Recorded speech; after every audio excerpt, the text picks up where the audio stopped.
I welcome all of our attendees. I see a number of you. I recognize a number of you, and we have a few guests. I'd like to start by giving a brief introduction about the Tower Forum. And the mission and purpose of Tower Forum is to feature key leaders engaged in discussions of timely and critical issues to encourage positive change. This goal foremost in mind, that we decided to address the very timely, critical, and important issue of race, specifically racism in our society and in our community. Because the issues that surround this topic are so deeply ingrained, and because racism is not a single event or even a series of events, but systemic, meaning that it's not attributable to individuals, but the whole of society, we decided to take the unprecedented step and dedicate 3 forums to address this topic in a series. I'd like to thank our board of directors for their unwavering support of this, our executive director, Jerry Maislin, and our program committee chair, Jerry Angeli, for their dedication, time, and effort to organize this series. It has not been easy, and I congratulate them. The first part is called The Stories, which is a listening session, and that is what we're going to hear today. The topic is about what happens and why. So we're going to listen to first-person accounts by respected leaders relating their experiences of conscious or unconscious racism. The second part, which is 2 weeks from today, on July 30th, will be the talk, which is planned to be a difficult conversation, moderated by an expert who will guide an open and frank discussion to raise awareness of implicit bias, racism, and the need to develop racial stamina to better address racism. Concluding the series on August 13th, our panelists will lead a discussion named The Call to Action, Implementing Systemic Change Across Our Community. The purpose of that session is to identify topics and issues that will help us root out the scaffolding that supports systemic racism. The presentation will feature participation from you, our attendees, and we hope to hear about how you, either personally or through your organizations, can influence and activate change. I invite you to listen, to reflect, and I thank you for participating today. I hope that you attend all of the sessions in this series. I'd like to say that we should remember that these conversations are not about feelings. I have only very recently myself come to learn that racism is not about who we are, it's about what we are. So as we talk about this, we may naturally evoke feelings, but let's remember to set them aside and reflect on the what and the why.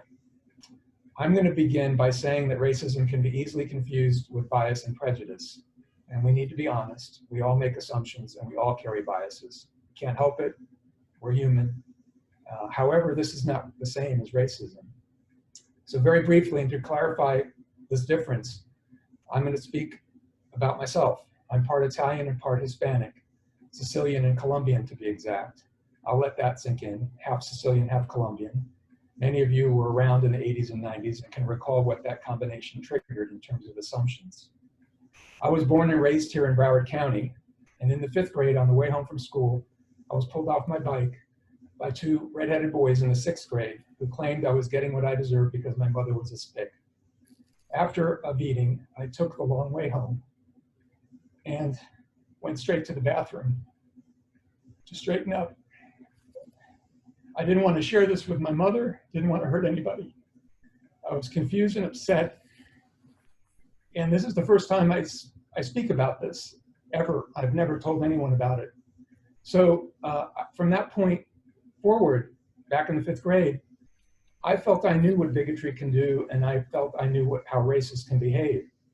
And I felt most definitely that I was not a bigot or a racist. But I've come to learn, and I truly believe that I'm not exempt from racism. I'm not exempt from racism because despite that experience, despite my Sicilian Colombian heritage, I am considered white, and I've benefited from being considered white, and I continue to enjoy those benefits. I've considered myself progressive, and for years practiced colorblindness, thinking that racism doesn't exist or shouldn't exist. Yet I've come to learn that I may in fact be doing more damage on a daily basis than those racist perpetrators we see on social media and the news. I also cannot use my story to explain racism away or immunize myself from it. In fact, by trying to explain it away or pretending it doesn't exist, I'm actually helping to perpetuate it, support it, and enable it to be part of contemporary everyday reality. That's because racism is a social construct about racial hierarchy. We're born into it, we're educated in it in overt and subtle ways. This narrative about Black inferiority has been around since the 1400s, and race making did not end with European colonization. It was actually embedded in scientific thinking since the 70s when we were color-coded and categorized in a racial hierarchy with Homo sapiens europaeus at the top.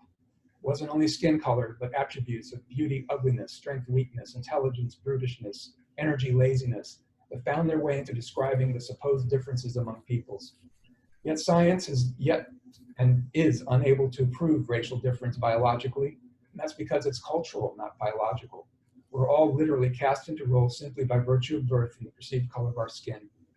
So it's our hope that this is the beginning of a process of learning, of reflection, of how we've been taught racism and how it is supported in daily, seemingly small and innocuous ways.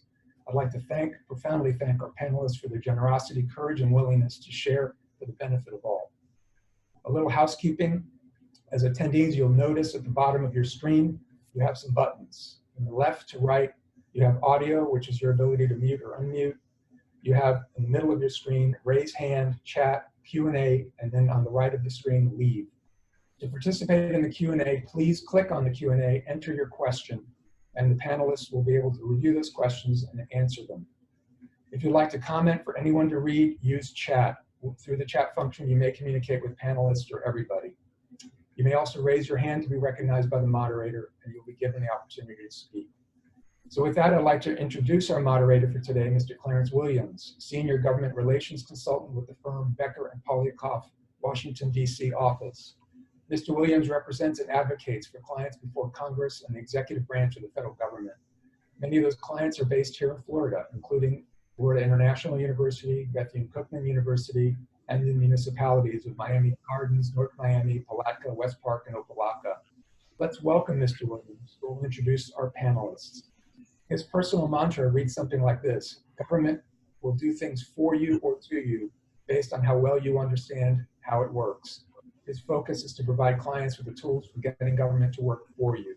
He's a frequent speaker for the National Bar Association and the Congressional Chief of Staffs Association and the American League of Lobbyists, as well as serving as vice chair of the Fairfax County, Virginia School Board Minority Student Oversight Committee. Welcome, Clarence, and please introduce our panelists so we can get our discussion started. Thank you so much, and I'm not Jerry Ansley, I'm Clarence Williams, and I do appreciate the opportunity to be here with you guys today. This is a pretty good group. I'm very impressed with the number of you that have got up this morning and are willing to be here to have this conversation. It's not the easiest of conversations to have, and so I know personally I'm appreciative that you've been willing to share some of your time with us this morning. Tony's story is not unique, but I want to make one thing very clear before we get started. This isn't a question often about overt racism. This is a more subtle question, a more unconscious question that we deal with that has a great rippling effect on African Americans, on other minority groups of folks, and on Caucasian and majority folks as well.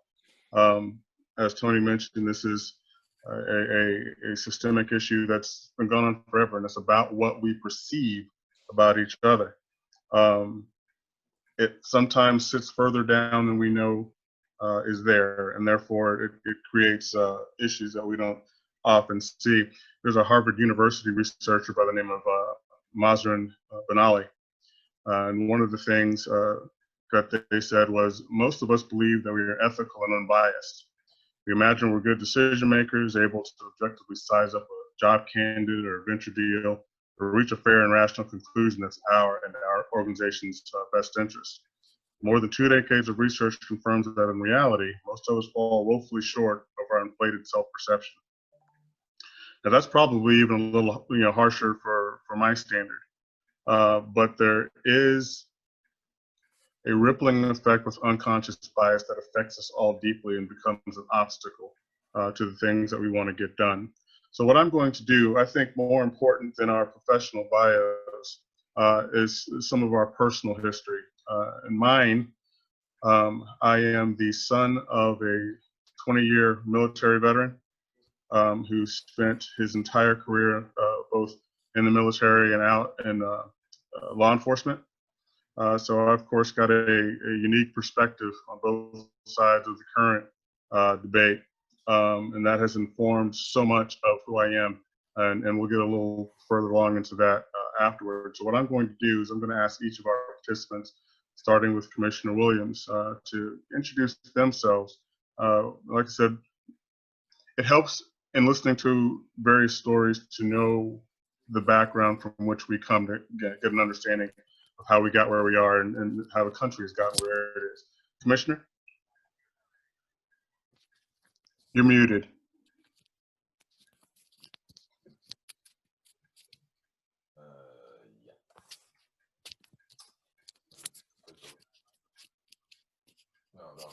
All right, can you hear me now? There you go. All right, my name is LaVoy Williams. I'm a former commissioner of City of Lauderdale Lakes. I was born in Pensacola, Florida in 1947. And so I've been around a long time when we talk about racism. My father was one of the first Black people to be an aircraft mechanic on the Naval Air Station. My mother was a cook at an elementary school. But they had great pride and they taught us to be proud of who we were. I lived and doing racism, avert racism, but I never rode the back of the bus. My mother made sure that either we carried the groceries home by ourselves or we caught a taxi when we had the money. But she made sure that I would not be subjected to sitting in the back of the bus. It was a small thing, but that's what made us who we are, who I am. I graduated from Bethune-Cookman College and got a master's at Nova University. But my whole entire life, I've always wondered, how could we be so mean to each other? I'm not going to tell my story right now, but I have some stories to tell you. But when I was a child, of how difficult it was for me to feel that I would be successful, except that I had some great teachers who made sure that they understood and made me understand that I was special. Thank you, Commissioner. Superintendent Runcie? Sir, can you Yes, hear? yes. Good morning, and thank you for having this forum. My story is one that certainly crosses immigrants and race at the same time. My parents and I immigrated to the United States from Jamaica when I was 6 years old. My parents, I think they had the equivalent of maybe a third grade education, came to this country as immigrants do to pursue a better life for themselves and their children and pursue their vision of the American dream. So we immigrated to New York, settled down in Poughkeepsie, New York, which is about 130, 140 miles north of New York City in the Hudson Valley. I've been here about 2 years at the time, so I was about 8 years old. We moved into a duplex apartment building. And my parents were very religious folks who spent a lot of time outside of working 2 and 3 jobs, spent a lot of time reading the Bible and really practicing their faith. So on Saturday afternoon, one summer we were outside on the front porch. We were running around as little kids, and my parents were out there as well, reading their Bibles. Nice sunny day, and a gentleman that lived in the building, one of the other units walked across the street and started shooting at us, and shot my mother. She got shot in the face, and spent about 3 weeks in the hospital. And almost didn't make it, but thank God she was able to pull through that. And the man that shot at us and shot my mother stated that the reason why he did it was that he was tired of immigrants coming here and taking jobs from people. So that was kind of my introduction to this whole thing around race and immigration, in this country. And so that's and I've, struggled and gone through a lot of challenges as I've gone through my life and career dealing with race. We moved to Hyde Park when I got to high school, and I was a distance runner, so I would run throughout the town. And I can't count how many times, folks would drive by and yell out racial slurs, try to run me over with their cars. Now that I look back on it, I think I was crazy for running out there on these country roads all by myself, even though now I realize how dangerous it was. But what I will say is that on the flip side, I'm here today as a beneficiary of just good people, and in particular teachers who recognize, talents in me and the potential to seek opportunities greater than I ever envisioned. I never thought about going to college because my parents made no money and they never went, as I said, beyond elementary school. So I thought about being a carpenter, auto mechanic, some trades, which are good careers, but my teachers made me apply to college. They made me fill out college applications. They showed me how to get scholarships and grants. And, I ultimately went on to Harvard College. I didn't even know what an Ivy League school was. I really didn't. The only reason why I picked Harvard was out of the 9 or 10 schools that I applied to, it was the cheapest. They gave me the most money. And so, I really believe in, the American dream. I believe in the power of public education to transform lives. That's why I work in this field. And considering, my story, my evolution from my parents and the limitations they had in their lives. And then today to see my 3 daughters, which are in the picture behind me, each one of them have gone to a different Ivy League school. My oldest went to Harvard, middle daughter has a degree from Columbia, and my youngest graduated from Princeton a couple of years ago.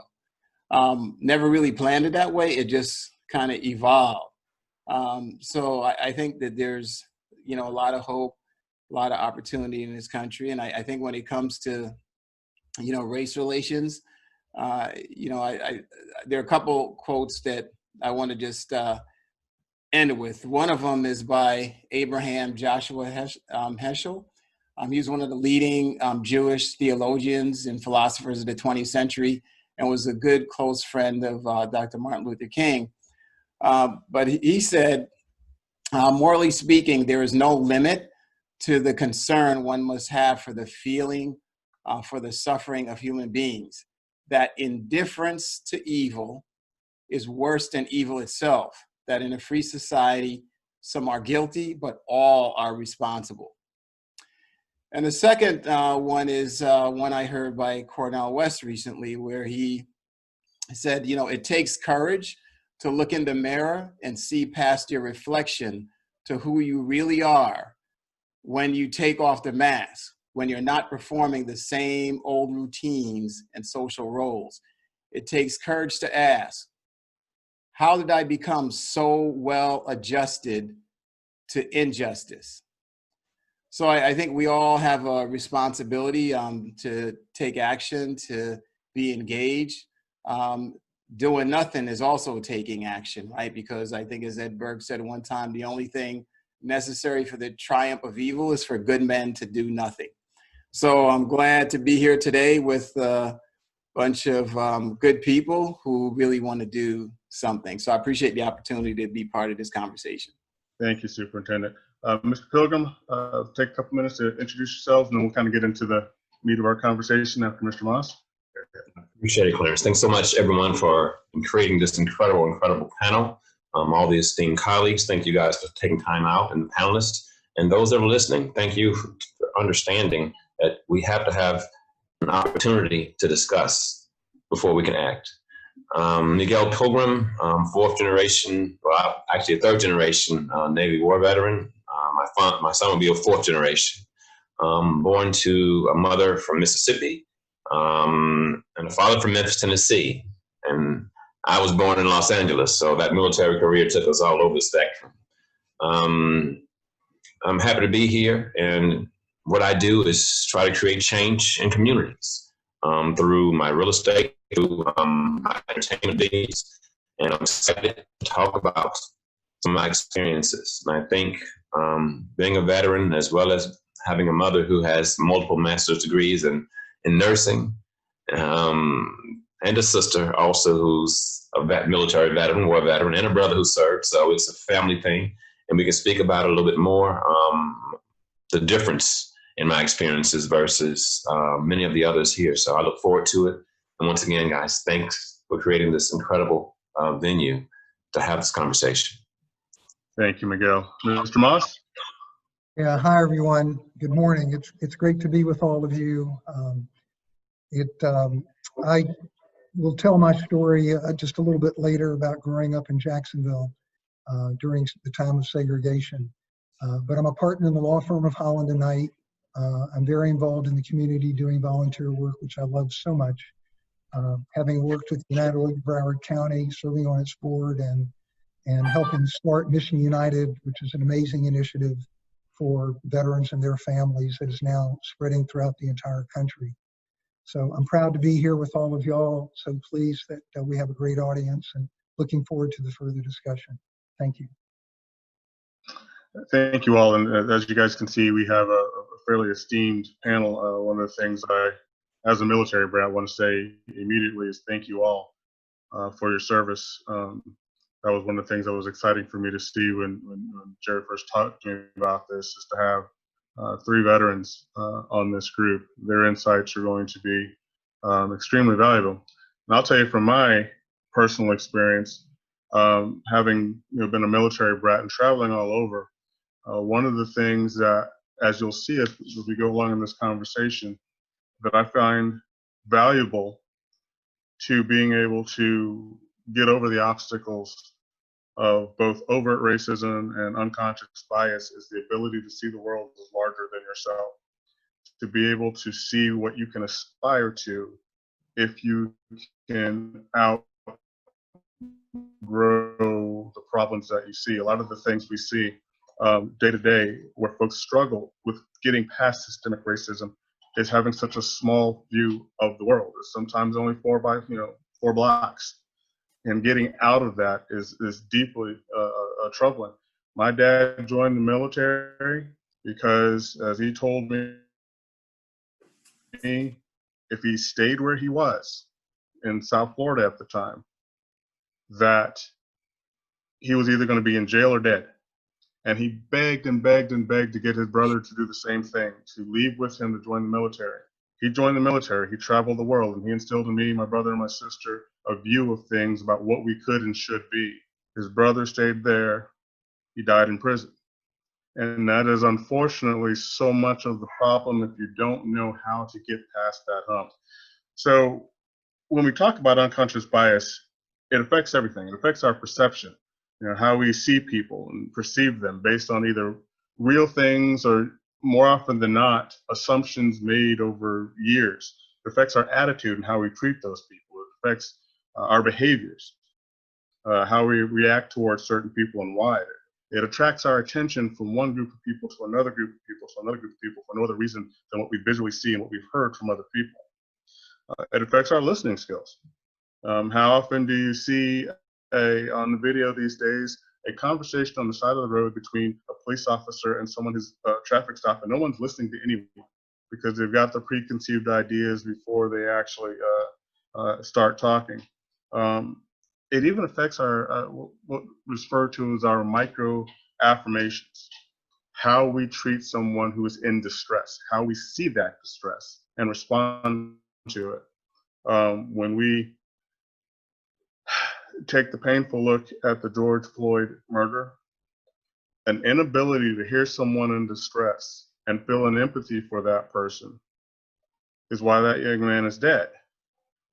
And those are things that are born of a history of biases that sometimes we don't know is there. And again, I want to make sure and be clear that we understand that there is the overt racist, and I think the other panelists will agree, I'm not worried about that guy. I know where he is, I know what he does, I know how to avoid him, I know how to confront him. It's the unconscious bias that's a little bit more difficult to, one, root out, and two, sidestep, because it has a ripple effect. So what I want to talk about here for a moment is some of the early imprints for each of our panelists. As a child, what are some of the things that you saw that had an impact on your life going forward? And I'll give you an example. My wife and I had a conversation over lunch a couple of days ago, and my daughter is an elite soccer player. She plays on a nationally ranked team. She is a selectee of the Olympic Development Program. And most proud, though, is the fact that child's never had anything less than A- her entire life. She's a rising junior in high school. And she is one of the best, most genuinely good people that I know. Very proud.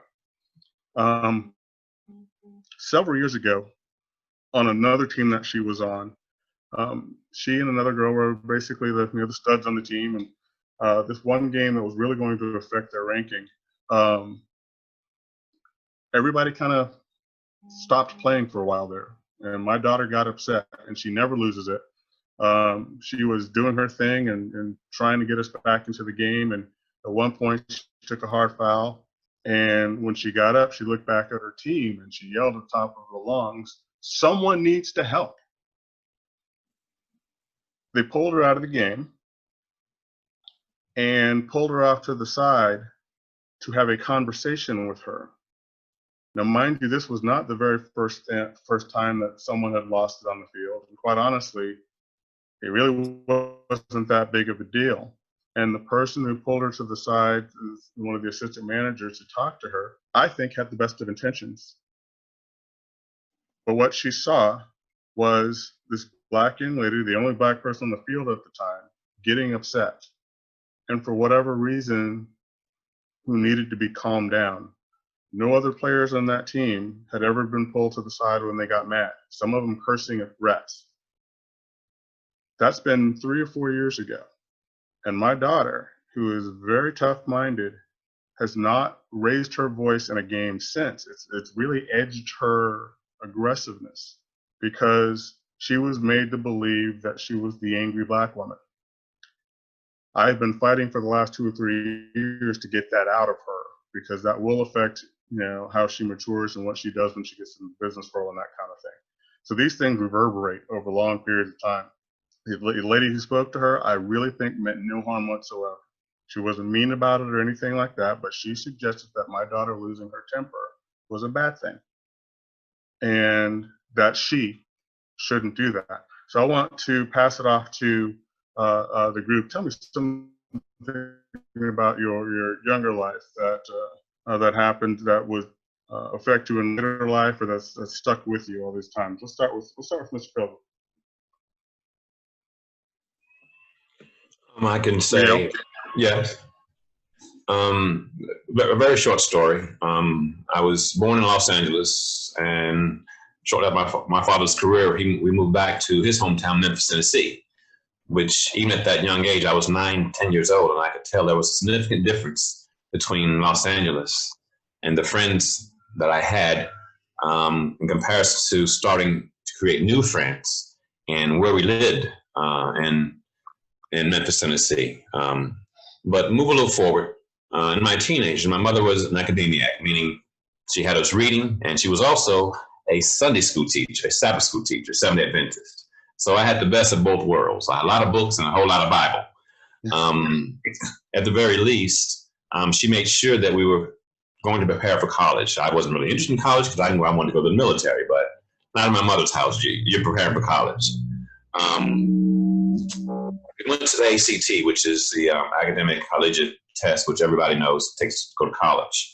I was 12, 13 years old, and it was through the summer. A young lady named Mary Lou or Marianne took a liking to me. I didn't really know what it was, but she was always talking to me, asking questions after class, and as we walked to our vehicles, or actually we caught the bus and then she walked to her vehicle. At the end of that summer, she said, "Guess what, Miguel?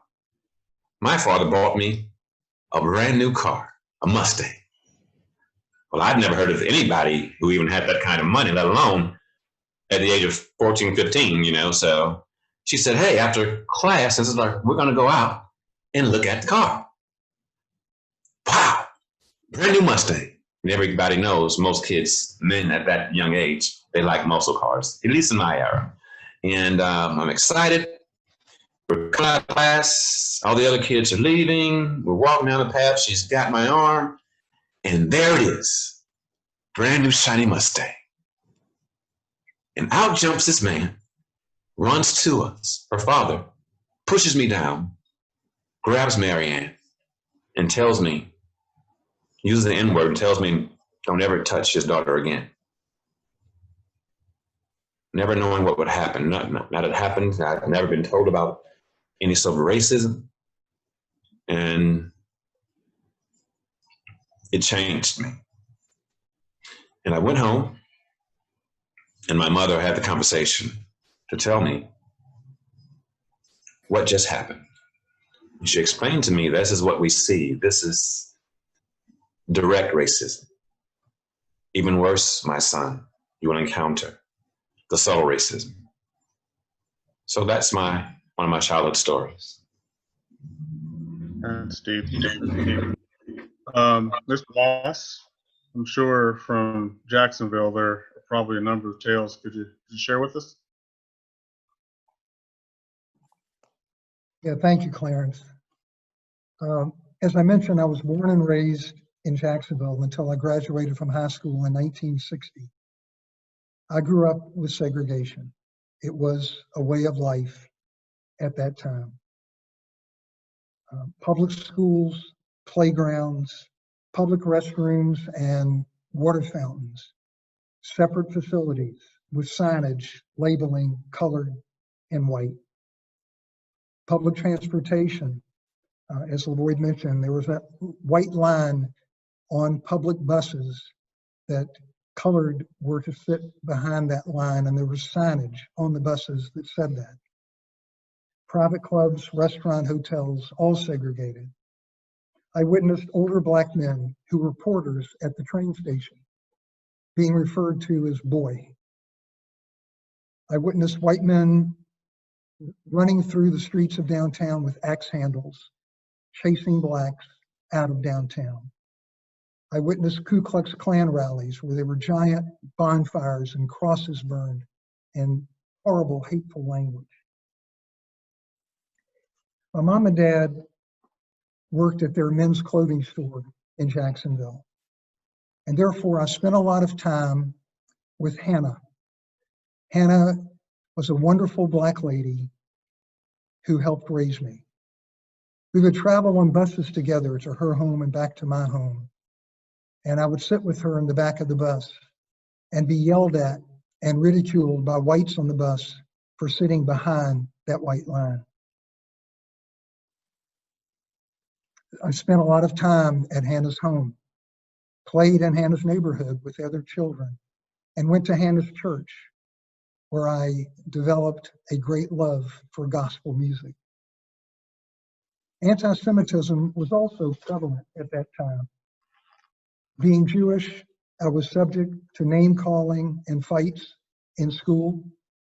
I witnessed the burning of crosses on the front lawns of Black homes and Jewish homes. There were neighborhoods where Blacks and Jews were not allowed to live. And there were clubs that blacks and Jews were not allowed to join. I'm going to give you a few examples of incidents that I will never forget. As a kid, I would ride my bike through a black community as a shortcut to the playground where I played sports. One day, some black teenagers threw rocks at me and yelled at me and said, "Don't ever come through our neighborhood again." During the summer, after my first year of college, I worked as an assistant parks director at the same playground where I played as a kid. And one day, some young black kids were playing basketball on the basketball courts. My supervisor said, "We have to go over there and tell them they must leave." I was aghast, and I said, "Why would we do that? They're having a good time playing. They're not bothering anyone." And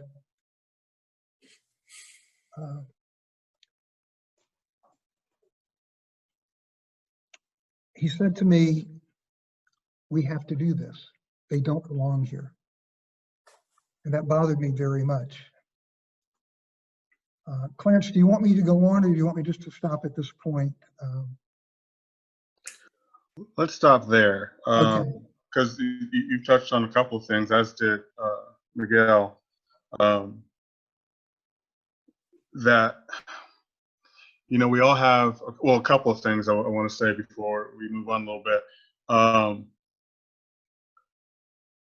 Bias is not really tied to any one group of people. We all grow up with our biases based on the personal experiences that we have as children, the stories that we hear from our parents, and that and the other. So it is important to realize that this is a lesson that we all learn.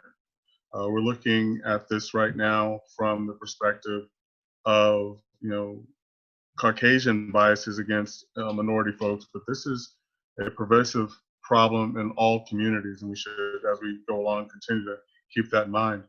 One of the things Miguel mentioned in his story was the talk, and we've all heard about it. We all know what it is to varying degrees, and but probably don't know some of the details of those things,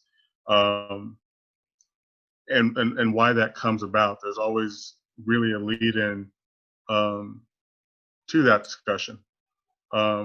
Commissioner, if you wouldn't mind, I am sure you as a child had the talk given to you as well. What was the lead into it? What was the reasoning behind your talk, if there was one? Well, I don't know. First thing I want to tell everyone that listening to these stories are really tearing me up, because I can remember, it brings me back to at 13, I was in a boycott for sit-ins. And to this day, I don't remember a traumatic event, and I try to remember it. We had a reunion about 4 years ago with all the participants in the Pensacola boycott. And one guy came to me, he was distraught with America, and he moved to Canada, but he came back and he said, "Lavoie, how you doing?" And I said, "I'm doing great." He said, "Well, do you remember when that man threw hot coffee in your face? And I got in a fight for you and I had to go to jail." And I said, "I don't remember. It was so traumatic. And even though I tell the story, I still cannot remember, because we had to train every day to go on that boycott.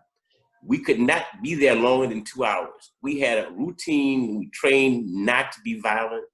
No matter what people did to us, we were put in jail. I really felt sorry for white children, because in my neighborhood, people love Lavoie. They made me feel welcome. They encouraged me. They made sure that I was safe. And when I went into those white stores, they would always watch me if I act like I was going to steal something. And I felt like, wow, I'm glad I'm not a white child, because their parents cannot love them. I didn't equate it to racism at the time. I equated it to people not loving children. I can remember a story, and Miguel, I think it was Miguel, who made me remember about my daughter, Tony.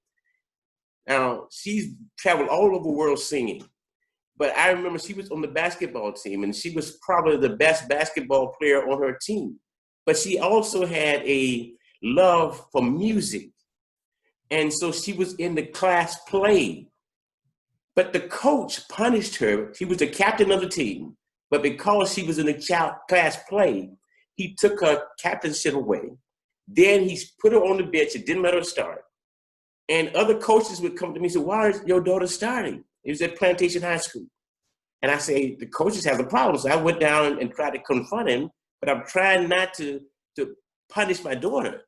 So he wouldn't let her play. And then he'd put her in the game. And she would get upset because she said she couldn't understand why he would put her in when they were so far behind. She was the best three-point shooter. She was the best player on the team. And yet she was being punished because she had diverse attitudes. And to this day, I don't believe that they would have treated another child that way. It is so bad that, I mean, when I tell you stories that I was at a restaurant, and this is as an older person, and I was taking one of the gentlemen to lunch because he had done something good. He was a white guy. He had on a flannel suit. I had a coat and tie. And when we were getting ready to leave, I put my American Express card on the table. The waitress came up, picked the card up, went and made the payment. And when she came back, she gave the card to a guy who had dungarees on, flannel shirt, and here I am with a tie and coat. She couldn't fathom that I was his boss. But the sad part about this story is that the waitress was Black. That's how prevalent racism can be. It distorts our reality, and it distorts the realization that Black people can succeed. And so that's why I say so often that we have to not just talk about how racism affects Black people, it affects white people. And what it does is, even in history, I tell people, how can you ask white people to believe that we're equal when every story that is told, it never tells about the realities of what Black people, what African people have brought to the table? You tell us to love George Washington. And I tell everyone, I can acknowledge that George Washington was a great man. I can acknowledge that Thomas Jefferson was a great man. But I cannot fathom me honoring either one of them because they own people who looked like me. So that's the kind of thing. We live in America. We've got to be able to navigate and say, these are my heroes. But I cannot tell you that I have to honor someone who owns people who look like me. So these stories are very important, and how we begin to understand how we as a country have to be able to begin to take the perspectives of everyone else and not be so judgmental, and try to be able to understand where that person is coming from. I appreciate that. You know, that made me think of a couple of things, and Superintendent Runch, I'm going to come to you in just a second.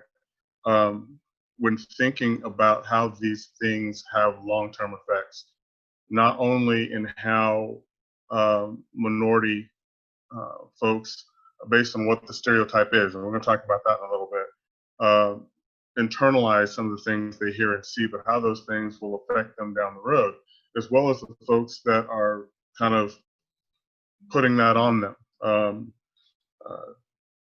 One of the first instances that had a long-term effect for me when I was in high school, I was a sophomore at the time, and was doing pretty well on the football field. doing pretty well in the classroom, had no issues. As I mentioned, my dad's a cop, so if I jaywalked, I had to hear about it. I had a seizure condition. We would find out later. We didn't know this at the time. And on my way to a track field regional competition with one of my buddies, I had a seizure, a grand mal seizure. I fell and hit the corner of a sidewalk. Landed on my shoulder pretty hard, did some pretty decent damage to the shoulder, but the damage that was done on the fall was reparable. The issue was when the EMS folks were called out, one of the administrators, and this was heard by about 12 different students, walked up to one of the EMS folks and said, "Oh, well, you know these kids, it's probably a drug overdose." Now, I didn't even take Tylenol until I was in college. But that statement was exactly, as we would find out later, why I was treated the way I was treated, wherein I was picked up by my arms, even though my buddy, who's white, kept saying, "Don't grab him by his arm. He hit his arm, he hit his arm, he hit his arm." They picked me up by the arm. That swinging back and forth motion is what did all the damage to my shoulder. Fortunately, I had a fantastic orthopedist who did some, at the time, very new microsurgery to repair my rotator cuff. Missed a year on the football field.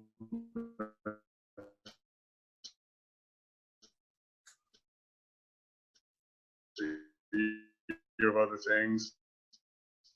And that later on, senior year, I got a commission to go to the Air Force Academy. My dad was in the Air Force for 20 odd years, and I had a commission. I was excited to go fly jet fighters. And one of my buddies was actually going to go as well. We had identical GPAs and fairly identical backgrounds. The only difference, I was black, he was white. The information sent from the Air Force Academy to my school requesting certain information from our guidance folks was sent on my buddy Mike's behalf, was not sent on mine. We didn't find this out until about 3 weeks later when I went in to question them, and I was basically told, "Oh, well, Michael has a better chance of getting in," so it didn't seem as urgent. Now, my mother and father about lost their minds. I ended up not going to the academy. That was a reason, not the primary reason. But there was no basis in reality or fact for why one of us was going to do better at the Air Force Academy than the other.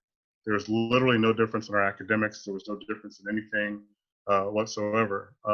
And again, one of those things that could have changed the outcome of my life if it weren't for the numerous opportunities that I had. Superintendent, I want you to, if you wouldn't mind, I am certain with the number of years that you've spent in academia that you have seen things like this where you've had to either take corrective action with teachers or step in with minority students to remind them that they had all the possibility and all the worth in the world. Do you have any of those stories you can share with us? Yeah, unfortunately, there's far too many of those stories. And let me just, put it in the context when it comes to public education, because I think that's where all of these values and issues that we have in society, they end up in our schools. Just the other day, we, announced that it's probably going to be difficult for us to open school fully because of conditions in the environment with the coronavirus pandemic. We need to get that under control, get our infection rates down so that we can open schools. I think we all need to play a role in making sure we're practicing guidelines, wearing masks, et cetera. So our schools don't exist in a vacuum, in a bubble. What happens in the society impacts our ability to function. And so when you look at a typical classroom, and you think of, if you think of a triangle on what we call the instructional core, you've got teacher, student, and then you got content. And those three things come together every day in a classroom. We have teachers in this country, 80% of them are white female.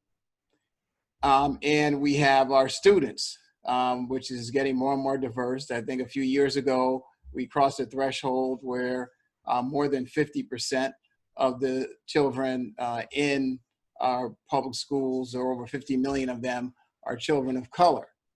And then we have our content, which is stuff.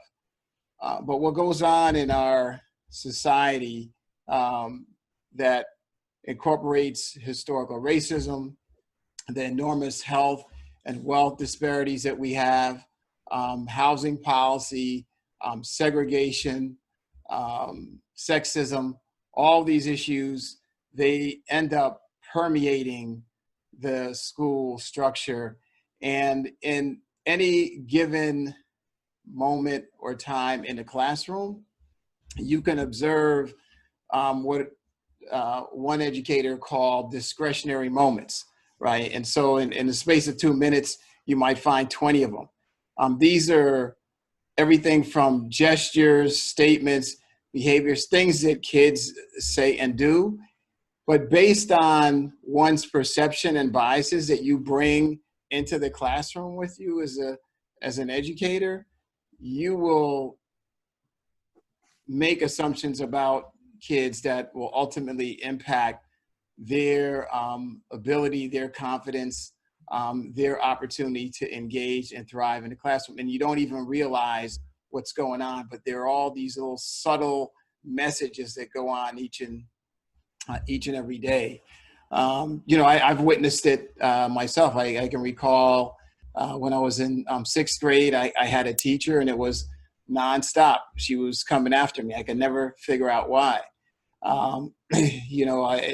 She challenged every grade I had. Ultimately, at one point, she got me suspended from school for a few days. And my family, getting suspended from school was probably the worst thing you could do. So my mom had to leave work, which means she lost pay, and they were very deferential to authority and institutions. So my mom came in, she just stood there, like didn't say a word, and listened. And I got home, I got the worst beatings I ever got. Like, it was going on all day. We didn't have cell phones then, so I couldn't call Child Protective Services. Wasn't a good day. So, so I left that year, and I was like determined that, I can't let this teacher like define who I am, telling me I'm not going to amount to anything. And so the next year, when I got to seventh grade, I worked so hard that first quarter of the school year. I became the highest ranking student academically in my whole entire seventh grade class. And they then came to me and said, hey, you don't really belong in the general education class. You should be in this honors class over here. Which when I got to that, you got treated very differently. If you handed in a paper that wasn't an A-rated paper, they told you to take it back and redo it. They didn't give you, a C or a D or an F. It's like, oh no, you can do better work than this. The expectations were just like totally different. And that's part of what we see each and every day when we have our kids, is about expectations. And you see it reflected in the data. If you look at our Black girls, for example, they're more likely to be disciplined for subjective infractions, right? So they're twice as likely to be disciplined for minor violations like dress codes, inappropriate times they're using the phones. They're like 2.5 times more disciplined for disobedience, 3.5 times for disruptive behavior, almost 4 times for what some would call harassment. When you look at the data, it just doesn't make sense, right? Other than the fact that all these biases work their way into our school system. So just, quickly, I'll just say that in Broward County Schools this year, we are having all of our principals, administrators, senior staff take this course, Glenn Singleton's Courageous Conversations About Race, We've already had about 1,000 people take it, including a couple of our school board members, teachers, staff, bus drivers, security folks. And it's really been eye-opening. And we feel that if we now get every one of our school leaders and their staffs to actually be part of this, then they can begin to have a greater appreciation, understanding around these issues, around race, around bias, and how that bleeds into a classroom, and how ultimately that impacts expectations of our students and their outcome. The achievement gap that we have between our Black students and our white students is our Hispanic students and white students. It's a gap in expectations. It's a gap in opportunity. It's not a gap in our students' cognitive ability to learn and succeed. That's the gap that we have to close. And I think by recognizing that it exists, working with it there, we have an opportunity to change minds and perceptions for the generations to come. I appreciate that. And there are a couple things to that I want to take to Miguel here in a second. Assumptions about a person's background, their ability, their capabilities are bad enough when they preserve a mentality that is, presents an obstacle to achievement. They're worse when they can be deadly. We've seen time and time again over this last month. It's painful to me personally to watch this on television, that assumptions about people, no matter who they are or what they are, can cause their lives to be in jeopardy. As I mentioned, my dad was a career police officer, so part of my talk was informing me on exactly what things I needed to do in a police stop to ensure that I got home. He reminded me of this regularly, to the extent that now when I travel, if I travel outside of state, my driver's license and registration are on my dashboard. So if I get pulled over, I'm not having to fiddle for anything. As soon as I see those lights come on, the windows to both sides come down. Keep my seatbelt on. The objective is to keep my hands where they can be seen. The one thing he used to say over and over again, there's right and there's dead right. When you're on the side of the road in the dark, no matter what the conversation is, no matter how wrong you feel you are, you get back to some place public before you get into it with a police officer on the side of the road. Get back to the precinct. You can have every argument you want to have there. And I've had several opportunities where that was tested. And the one good thing is because of all these things he's taught me to do, what I typically get asked is, are you a cop? And I was like, no, I'm the son of a cop. And things tend to go a lot smoother from there, but they start off fairly hostile. I have no record. I did very well in school. I feel like I do well with my family. But that doesn't always mean that you're going to be free from accusation based on people's biases.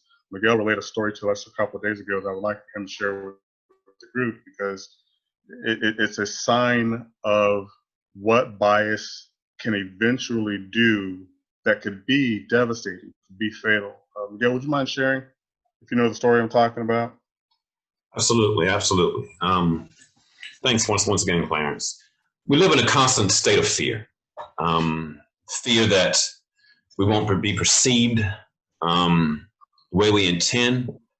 Fear that no matter what my background is, no matter how educated I am, no matter who speaks up for me, the perception still remains. Whether I'm getting on the elevator and the woman grabs her purse, whether I'm walking around Walgreens and the manager is looking at me,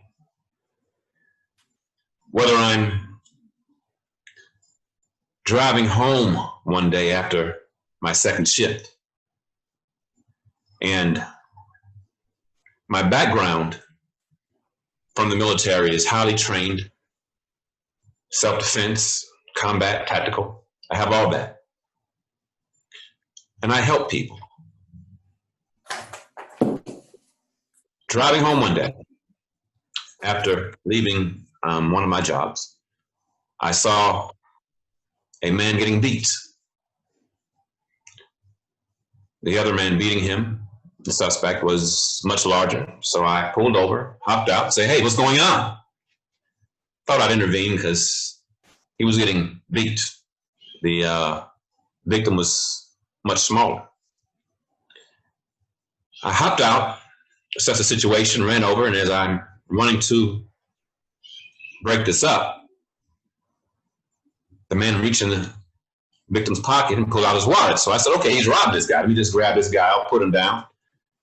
He ran off, and I gave chase. And as I'm getting ready to reach out, put my hands on him, he turned around and shot me in the stomach. I was able to disarm him. He got away. The ambulance came. As I tasted the bowel in my mouth, in the military, it's not the bullet.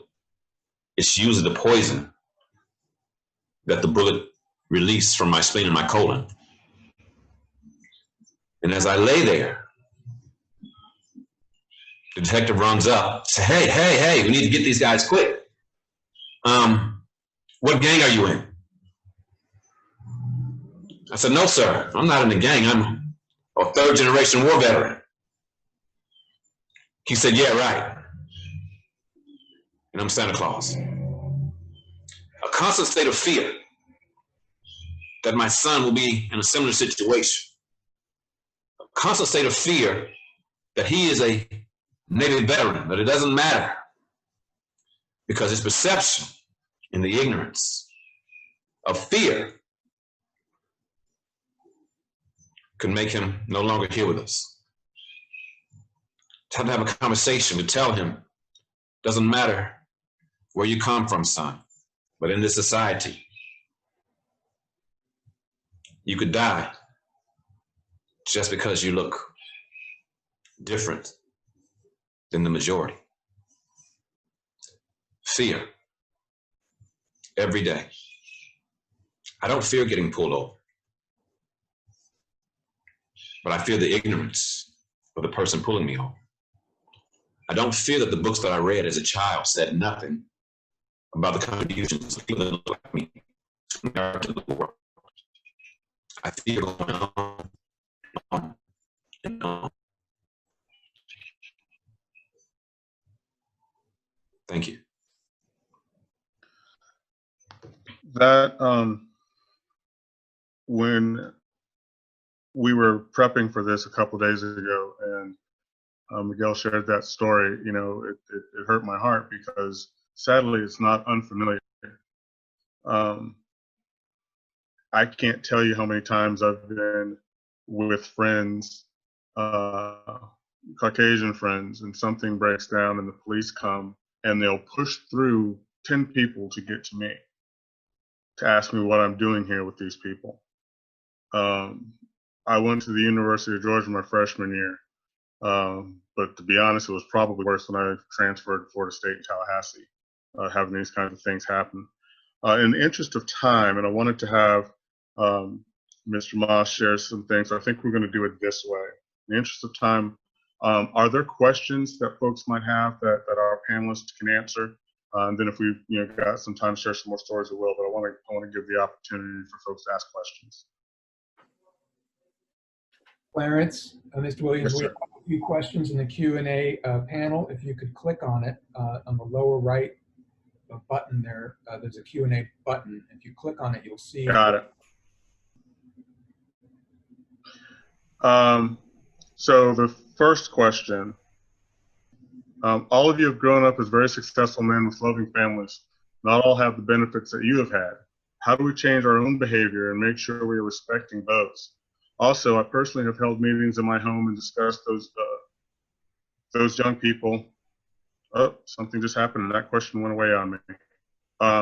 Answer it though, I'm sorry, I did that because that was a live question and I clicked on answer it live. It came from Linda Cook. Okay, I think we got enough for the question to be able to talk about it a bit. Gentlemen, and I'll let whoever wants to jump in first. I'm a strong believer, and I said this at the outset, We are here because we had the support of either family, or close family friends to push us. My dad always told me as a child, I couldn't be as good as, I had to be better. If the average GPA in one of my classes was 3.6, I had to have a 3.8. If this kid won a debate, I needed to win too. That was the push that I got from my parents all the time, and, along with being a decent person altogether. But so much of it was access to the world. So much of it was my parents' belief that education would take me wherever I needed to go, and that seeing the world and all it had to offer, sitting still because somebody told me to sit still, just didn't fit. And I know I'm not the only one of this group of folks who've had that experience. Anybody else want to share about how the supports of your folks have fed in, and how can that message be shared throughout our communities? I'll take that. When I was in the 3rd grade, I'll never forget that a lady by the name of Miss Ackland, she's probably this is my favorite teacher. And I could not do the 7 timetables. For some reason, it was just like a trauma with me. I could not do it. Now, at the time, they had corporal punishment, so I had to get a spanking to learn the 7 timetables. But it was not just the spanking, it was her saying that you can do this. You can get anything and do anything that you want to do. She would not allow me to fail. I have had great teachers. I know I shouldn't say this, but in a way, integration has hurt us in the fact that now every teacher that I had in my segregated school wanted to make sure that I succeeded. They looked at my talent, they looked at my demeanor. I was in the church, my teachers was in church with me. So everybody did what they could to make LaVoy successful. But not just LaVoy, every other child in that classroom, the teacher knew they had the ability. Whereas in some cases, especially when I substitute teach sometimes, and when I go into some of those classrooms, some of the kids don't believe in themselves. They have no idea of the ability that they have. And so what I have to do in those times, I know a lot of times I should be teaching a lesson plan, but a lot of times I try to teach life lessons and encourage them to read and understand who they are, where they come from. I ask most kids to read a book called The Miseducation of the Negro. It was written by Carter G. Woodson in the 1930s. And today it is as important as it was when it was written at that time. And so I ask them to read that so they can understand that some of that history is not being told to them. They don't understand that the Greeks went to Africa to study, not the other way around. And so I have to begin to let them understand that please read, study. If I can tell any child anything, is that with the advent of the internet, don't take anybody's what they're telling you who you are or what you have done. Get on the internet and research some of these people. We now talked about James Baldwin. We were required to read James Baldwin and Richard Wright. Our children nowadays don't have an understanding of how important literature is. I did not like literature. I can tell you that right now, but I had a teacher by the name of Dr. Higgins, Cleo Higgins at Bethune-Cookman College. And she saw that I had the ability. And she made sure, she said, LaVoy, I want you to come out to class. And for weeks, we would go out and read history.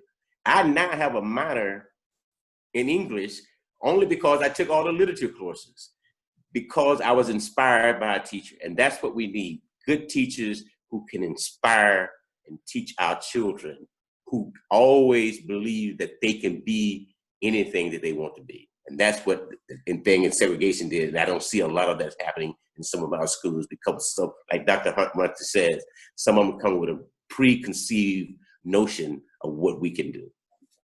Appreciate that. I certainly am a big believer whenever I have the opportunity to talk to students, talk to any kids, quite honestly, and not just minority children, but children in general. They hang on things a lot more than we believe they do. So many Black children in particular get told that they are stupid. Not overtly, hey, you're a dummy, but the insinuation is that you're not able to achieve. When in fact that is or is not, that is not true. It's as easy sometimes as letting someone know that, hey, I believe in you. I think you can get this done. Undoes a world of hurt and gives that person the ability to kind of push and push and push and push. The next question I have, I want to actually, I need to stick with the commissioner because it was directed to him. And then I want to very quickly pivot because the question brings up some other things that I want to talk about. Jose Basalto asked the commissioner, in the story that you spoke about with the waitress, was that waitress, in your opinion, racist, or did she have a bias? She was neither. She wasn't biased. She just didn't understand. She had been made to believe that Black people could not be bosses. And in her mind, she was a waitress. Now remember, she was Black. She did not believe that I could accomplish what I had accomplished because in her mind, it couldn't be possible. That's the problem. We've got to put in our kids' mind that it is possible. That's the key. It is possible. And as long as our children do not understand, we go around talking about we're kings and queens, when it's more important to believe that we were doctors, we were engineers, we were architects. That's our history as a people. It's feeling good saying I'm a king and a queen, but you have to work. You have to work to be an engineer. You have to work to be a doctor. You have to work to be a superintendent of school. That's the legacy that we have to tell our children that we are and where we come from. That's what we have to do. Excellent. I wanted to ask, following that question, I wanted to ask Stephen in particular, going back to what Tony said at the top of the hour, when there is the opportunity to, I hate to put it this way almost, to be in both worlds. You look at Tony, you don't see his ethnicity. We look at you, we don't see your heritage. And so until you tell somebody that you're Jewish, until Tony tells someone that he has Hispanic genealogy, you're a white guy. And I'm curious to know, in your upbringing, what are some of the things that you heard that were passed along that you know now as an adult was foolishness, but it was kind of the accepted understanding of what Black people were Hispanics or Asians? Were there anything that stood out that seemed like small things, but were accepted thoughts about folks that you think contributed to biases against other races of people? It's a great question, Clarence. I felt as a Jewish person growing up, still have feelings today about anti-Semitism, and it's still out there, it's still prevalent. It's all hate and prejudice that must stop, and that we must try to help educate each other as best we can. There will be some people that will never listen, that they don't want to listen. They don't care. They're so entrenched in their beliefs. And as one of the panelists said earlier, we can't really worry about them. It's those who really want to affect change and want to help make the whole system better. And it's I think the most impactful is the ability to be able to work together, all races, all religions, coming together, having the dialogue, developing friendships, developing trust. There's so much unconscious bias that's going on. I remember my parents, with their clothing store in Jacksonville, had a lot of Black customers. Probably half their customers were Black, and I never had heard a disparaging word about Black people from my parents. But one day when I came home and worked in the store after my freshman year of college during Thanksgiving, I noticed that the charge slips were filled out differently when someone made a purchase. And I asked my dad, why is Mr. put in front of the names of a white person? But on the charge slip, the word Mr. was not put in front of the name of a Black person. And he looked at me and he said, you know, son, I never thought about it. It's just the way we've always done it. And he made that change. He changed the system just for that one little conversation that we had. And going forward from that day, every man had Mr. in front of his name. And so there is still a lot of lack of awareness and a lack of sensitivity that we need to have better grasp of. And we can't have fear in saying what's on our minds, because I think that restricts a lot of people today. Am I saying the right word? Am I saying the right expression? And we worry too much about that. We need to be able to be open, sincere, and honest with each other in order to improve our situation. You know, that's a great story you just told. As you may have noticed, I have avoided, for the most part, as best I could, not using the commissioner's title, the superintendent's title. I'm a big believer in titles making the man. As some of you know, I was chief of staff for Kendrick Meek for his time in Congress. And my staff sometimes thought I was crazy, but I had two hard and fast rules. Primary rule number one was, hey, this is a business of customer service. We are taking care of constituents. There's not a problem too big that we don't fix. That made good sense to everybody. Folks bought in. My second one was, do not let me catch you in any kind of public situation calling him by his first name. He is Congressman Meek. Because for so many years, we were called a lot of things that we weren't, and still is the case. This man is walking around having earned, the vote from almost 500,000 people. He is Congressman Meek to everybody we walk up on. And I have a strong belief in that, because little things like that can be used to build people up or tear people down. And often with Black folks, it's used to tear people down. It's to put us in our place, to remind us who we are. Whether it's done purposefully or just as kind of a matter of rote, it can have devastating effects or can uplift an entire people. So the next question, there's two other questions I got. I'll check again to make sure there aren't any more. I'm going to take them out of order. The next one was from James Karras, I believe it is. And he wanted us to speak a little bit to what we see as institutional racism, governmentally, commercially, that kind of thing. Does anyone, I've certainly got stories, I'm sure everybody on this panel does. Does anybody want to jump in and take a hit at that question? Mr. Pilgrim. Thanks, Clarence. I guess even most recently, as a few years ago, I went in just to go through the process. I have my own resources. In many transactions that I've done, I've been very fortunate in that respect. But to go into and learn who I was beyond just my name. And I hadn't had any properties. I hadn't done any big developments. Can you wait for a second? Not a problem. Normally we do loans by an appointment. I said, oh, I didn't know that. I just thought I'd come in, fill out the application, what have you. I waited for about 45 minutes.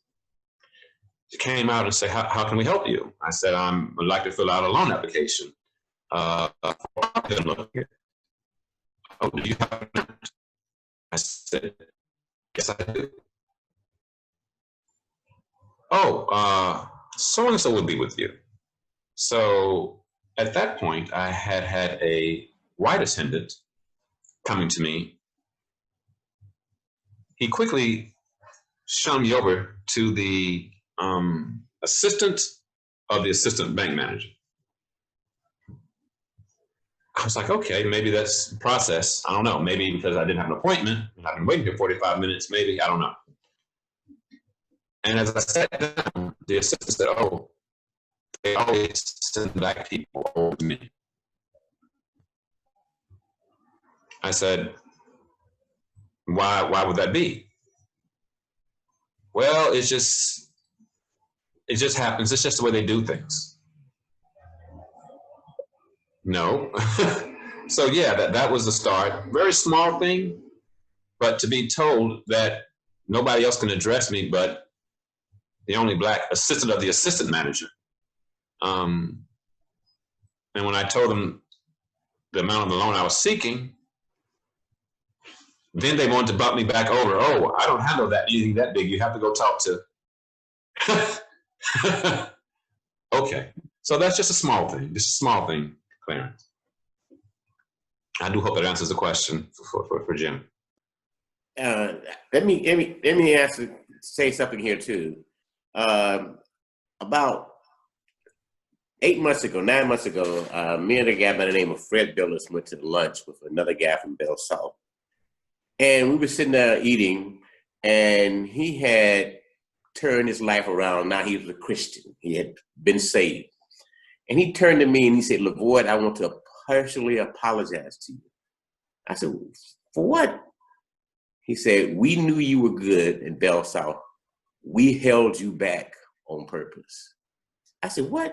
He said, yeah, I want to apologize to you. Now, it didn't do me any good. It lost a lot of money. But the thing is, that happens all the time. You never know what happened. You know, if he hadn't told me, I never knew. You know, I was always a top performer. But then I found out a guy who was doing less work than me, not being as productive as me, was making more money than me. He had a high school diploma, I had a master's degree, and I was outperforming him. And yet they held me back purposely because they knew I was good. And that happens to a lot of Black people who will never find out. And I never would have found out if I had not went to lunch with this young man about 6 months, 8 months ago. I'm sorry? I was just going to add something to that as well. You know, it happens in a lot of subtle ways sometimes. Folks don't even realize it around relationships. So I would recall many years ago, I was working for a minority-owned firm in Chicago, and we were part of a large business civic organization called Chicago United. And one of the things that we decided to do one year was to kind of partner up small minority firms with some large majority entity. And so one day we went over to Northern Trust Bank. And Northern Trust, obviously they're renowned for their trust management services. So I went over to see the VP who ran that whole entire business. And, you know, just really started sitting down and trying to talk to them. How do you guys find vendors and folks to provide, you know, services to you?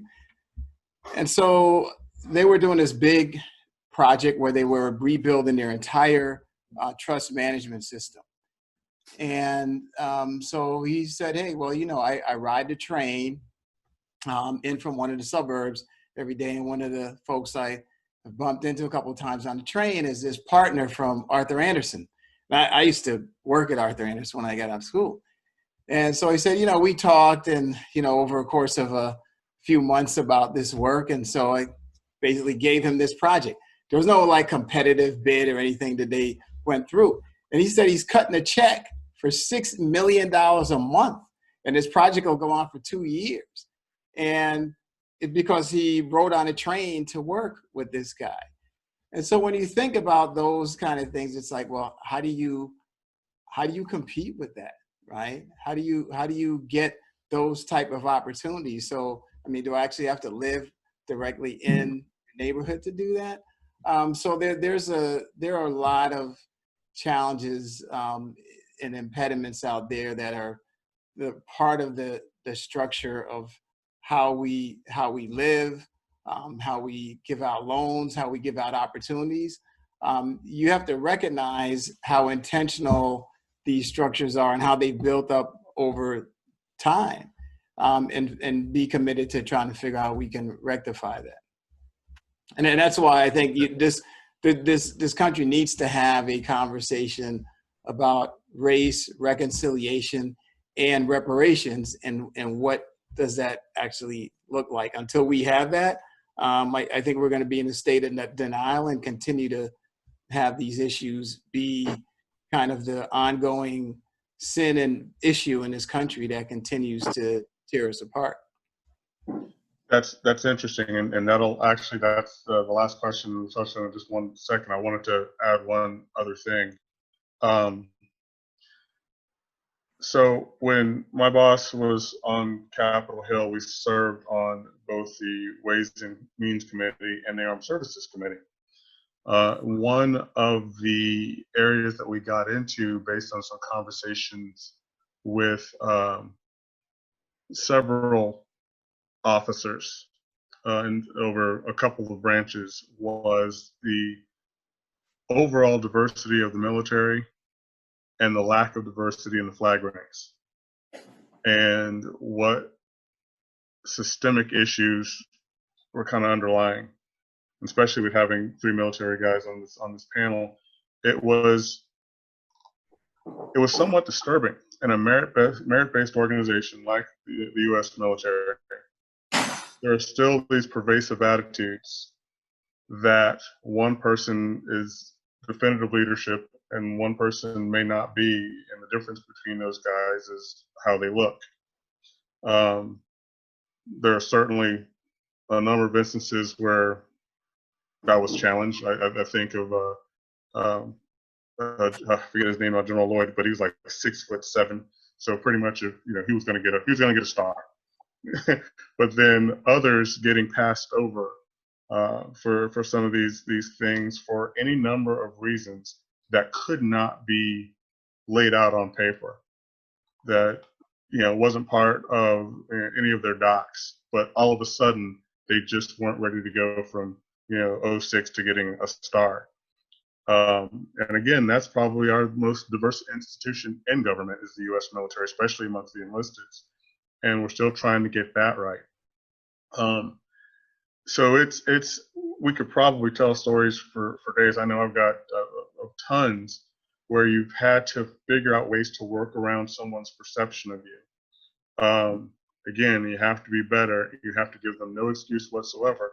Well, that's a hard thing to do day after day after day after day for no other reason than someone has made an assessment about you. We hear the conversation about black quarterbacks all the time.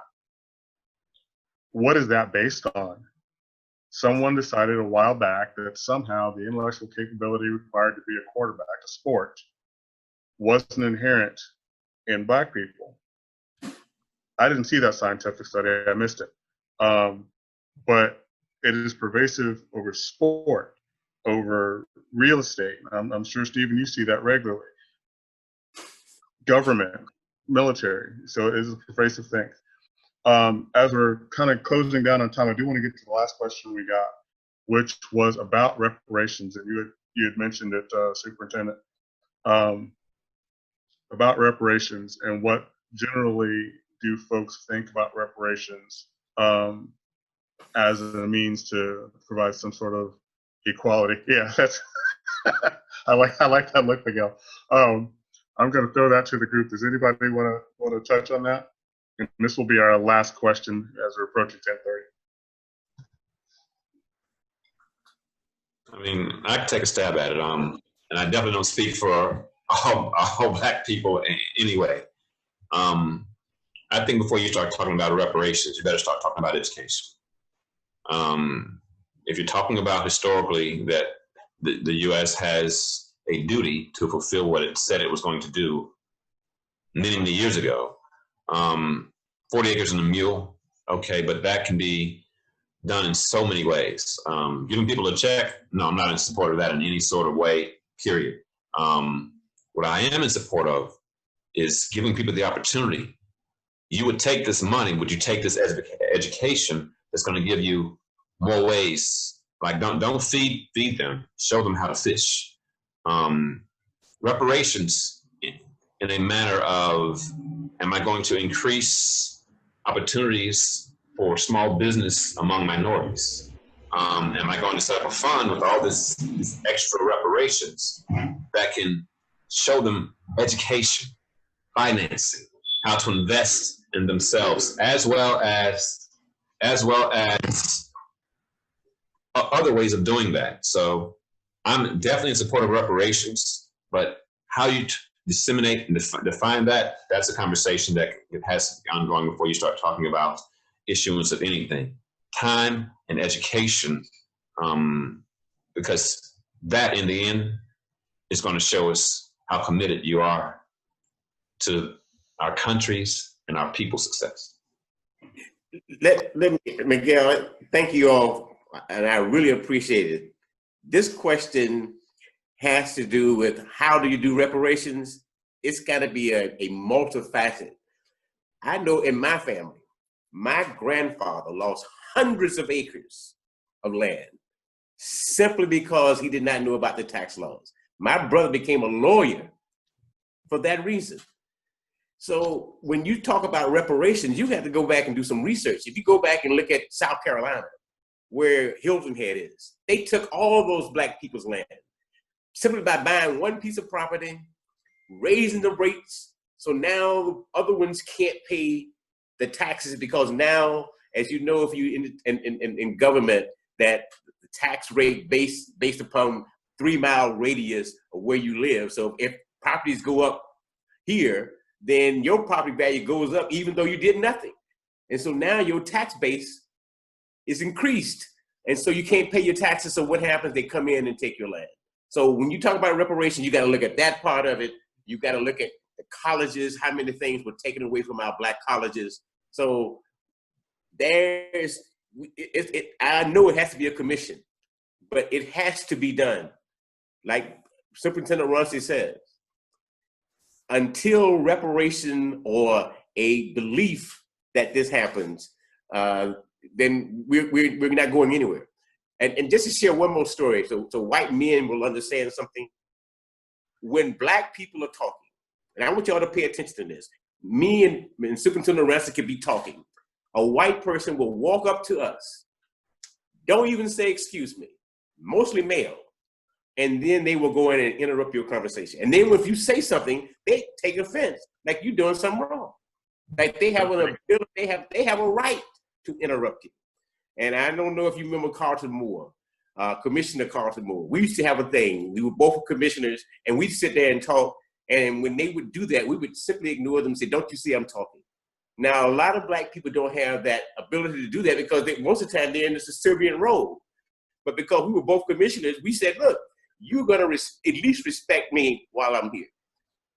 This is some of the things, when I say the simple things of racism that we don't even recognize. Watch it sometime. I want you all to be, especially white male, I want you to watch it sometime. Just pay attention. Now here he is, a superintendent of schools, and he will have a teacher, and I'm saying a teacher is less important than him, but they will interrupt him because they think they can. Oh, it gets worse than that. You have no idea. I know, Doctor. Well, gentlemen, it is 10:34 actually. And I personally hate cutting this off because I do think it's useful, and I hope it's been useful for everyone that has spent their time with us today. It was a really, really good turnout.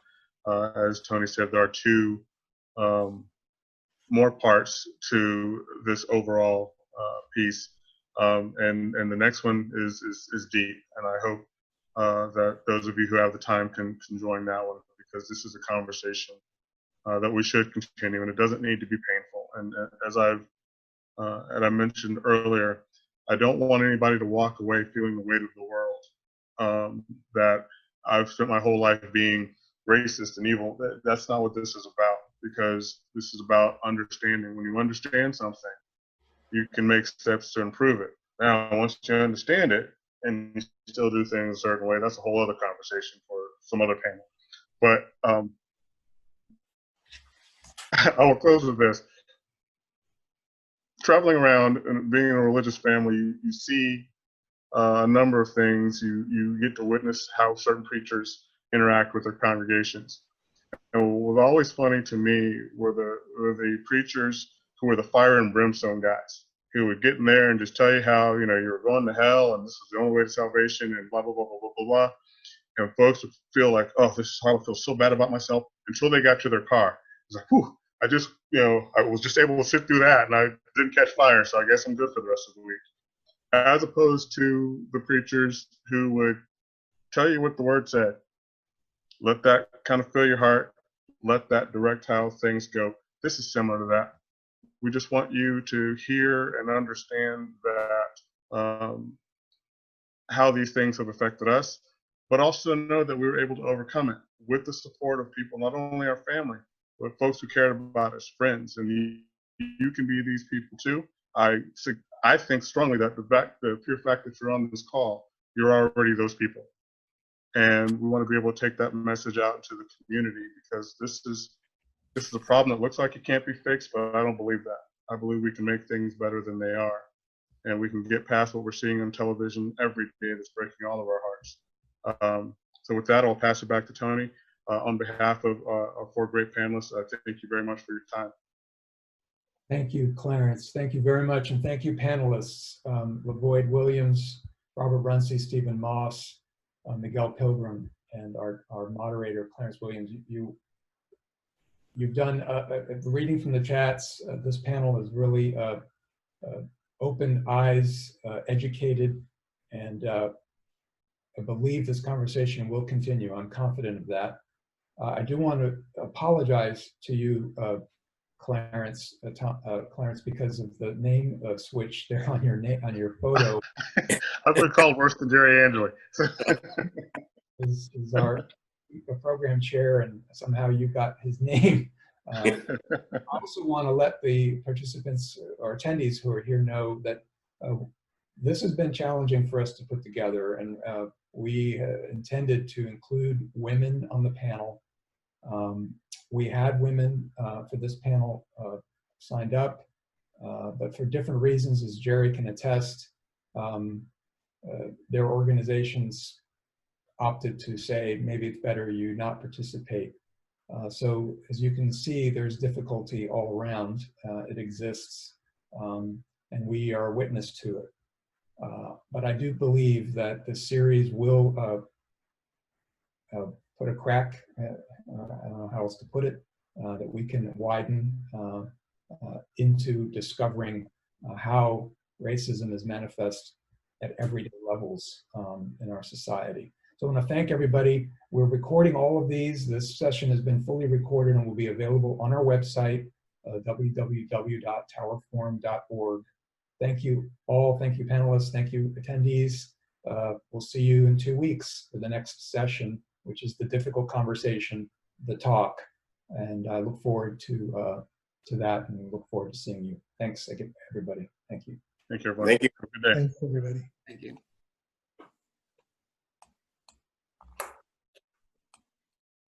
Good night.